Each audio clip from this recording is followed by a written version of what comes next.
If anyone has the evidence for evolution in the world, it'd be the Natural History Museum in London. Here you are in Darwin's home territory. And so you walk in there, and here's the first sign. Before Charles Darwin, most people believed that God created all living things in exactly the form we see them today. This is the basis of the doctrine of creation. Is that true? That is not true. That is false. I don't want to be a stumbling block to you, but this is some of the best evidence in the world for evolution. And so I hate to do this to you because I'd hate to think some of you are convinced by this, but I've got to do it anyway, so let me do it. Okay. So the first glass case, dogs. And they say, look, dogs change.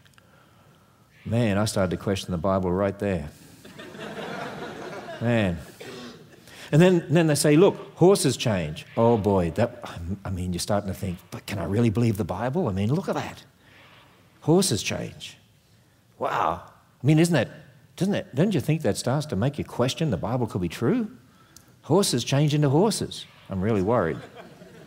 Moths. Oh, boy, this is almost devastating. Look at the changes there. Oh, I don't think I can go on. I don't want you to be led astray here. Oh, rabbits. Oh, boy. Look, their ears are different. What am I going to do? And ducks. There's some different colours. Maybe the Bible's not true after all. Daisies. Oh, this is getting overwhelming. And the next one, I was ready to, I just couldn't handle the next one. It was about weasels.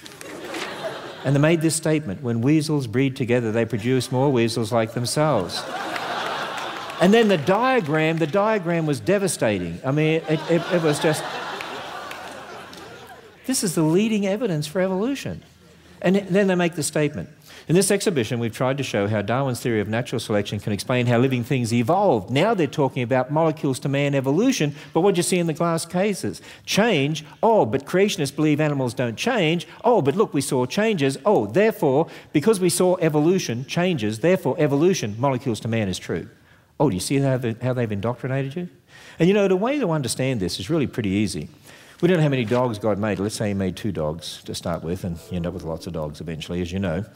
And people say, okay, but how do you get dingoes, wolves, coyotes, etc.? Well, you know, in genetics, we have a convention where we label genes with big A, big B, little b, dominant, recessive genes. And here's a male and female dog, and you get big A, big B, little b. It's more complicated than this, but these are the general principles, as you know, and they apply.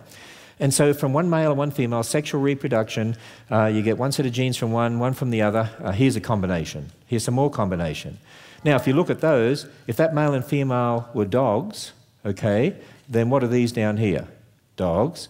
And notice they're all a little different to each other because they all have a different combination of information, but they're still 100% what? Dogs.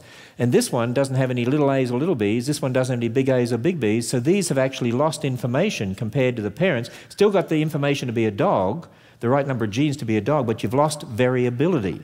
And that's what we really need to understand. What Darwin observed was not a process of change that would change one kind into another. He observed the hand of God in the phenomenal variability that God placed there.